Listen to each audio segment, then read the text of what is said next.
Okay, so for your first proficiency, you can pull from fingers, hand, and wrist. The first images that we're going to do here, I'm going to do all three in a set, are going to be for the PA digits, PA oblique digits, and lateral digits of 2 through 5.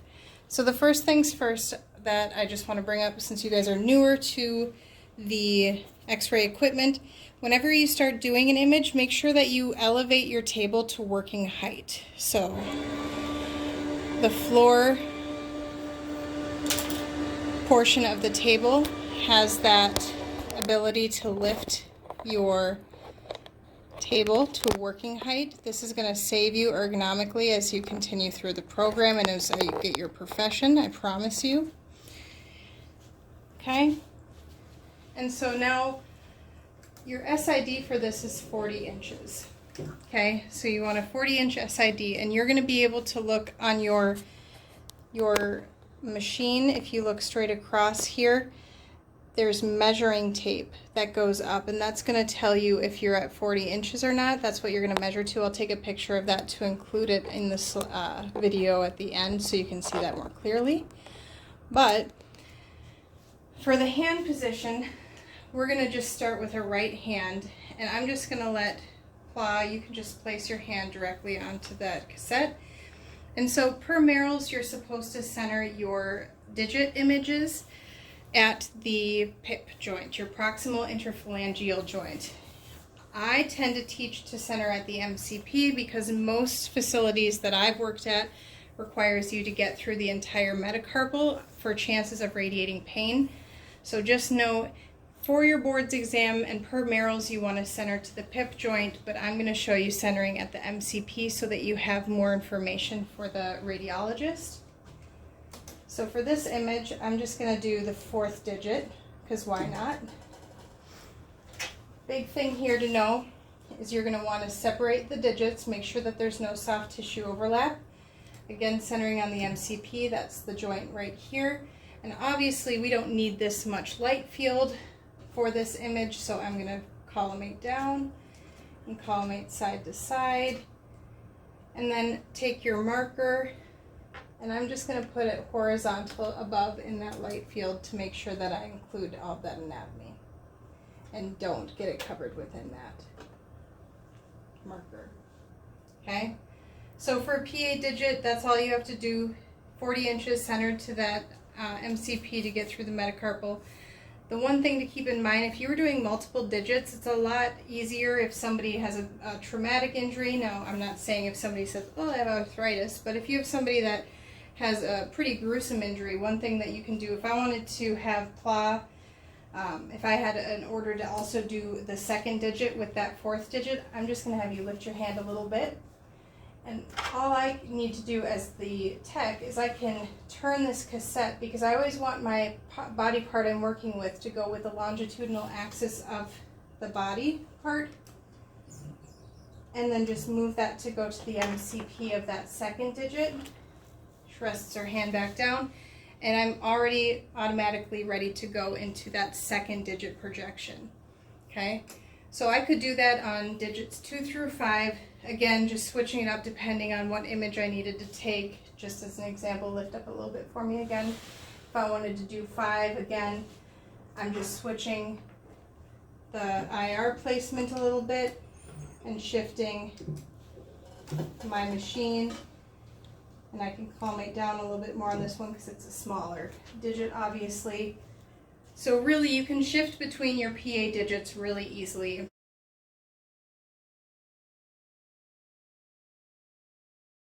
For your oblique, one thing that's really important is a lot of people tend to, if you take your hand and just kind of do this for me quick, they tend to leave their hands flexed like this. So you have the metacarpals at a nice 45, but then these digits are starting to go down towards the IR. This is going to cause a couple of different problems. One, you're going to have closing of the joint spaces. And 2, it's going to cause foreshortening, and foreshortening is what makes your anatomy look smaller. So the distal phalanxes of these digits, specifically 2 and 3 in this scenario, are going to look a lot more compacted than they truly are because the hand is resting on the cassette. What you really want somebody to do is, I'm just going to take this and I'm going to get right here, is you want them in the 45 and you want to spread these digits and get these fingers straight out. Some facilities are going to have sponges for you to use, but you don't want to have to be reliant on them because not all facilities have them. So in this scenario, I'm going to say that I'm doing a 4th oblique digit. Go ahead and lift up for me again real quick. Right back down.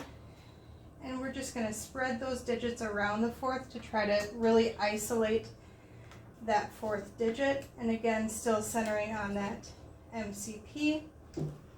Getting my marker out of the way there so it's not obstructing anatomy, but again, still having that 4th digit along the line of that longitudinal axis. Okay?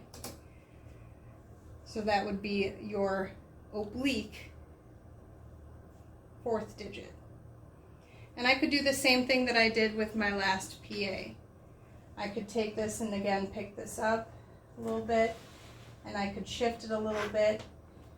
Go ahead and drop down.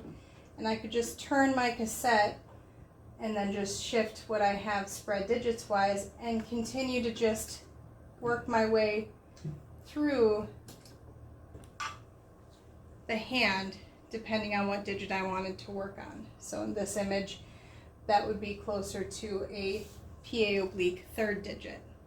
And I could go on and do the 2nd or the 5th, so on and so forth.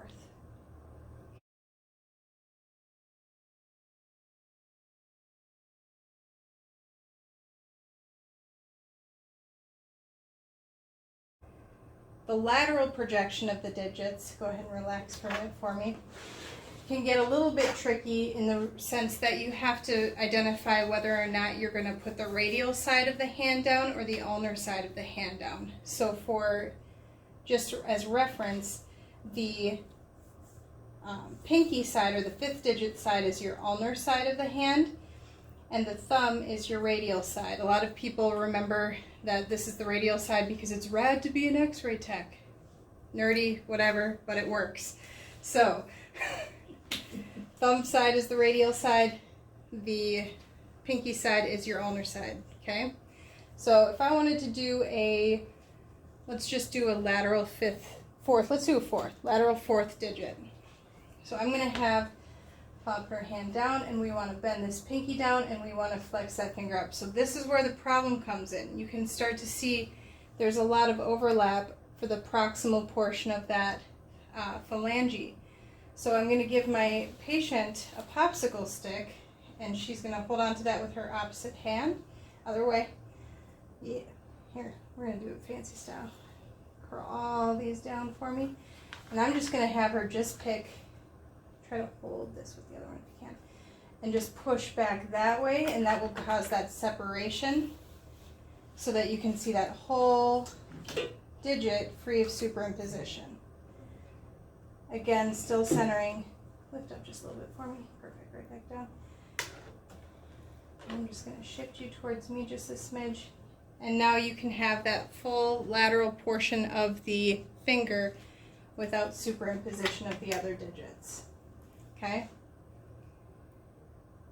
The part where it gets tricky is when we're doing digits 2 and 3. So for digits 2 and 3, our patient's going to flex our hand over, and we're going to, let's do the 3rd digit, flex all the other fingers down, and now it's kind of difficult because the patient's going to have to reach across their arm and poke that finger back the opposite way. Still going to that MCP if we want to include that metacarpal, if that's what the radiologist wants to see, and then again aligning that phalange with the longitudinal axis of the IR. Okay? I'm going to have you stay just like that real quick, but I'm going to take your popsicle stick and you can rest this arm. So if you can't get the patient to separate that digit on their own, if they're in too much pain and they're fighting you on doing the popsicle stick method, you can also tape that digit back. And that really just takes two, 3 pieces of tape tops. You always want to bend your tape in half so that the adhesive isn't going to touch the patient, because we don't know what allergies a patient would have. And get an extra piece or two just so that you have something to tape your tape down with. And you're just going to put the tape on the distal portion of that finger. And I'm just going to lift up real quick for me. And right here. Shift you. And just pull this finger back. And I definitely could have made my piece of tape a little bit longer, but I didn't. And then just use these other pieces of tape to hold that digit down. So for an uncooperative patient, definitely use more tape, obviously. You just loop around that distal portion of the phalanx.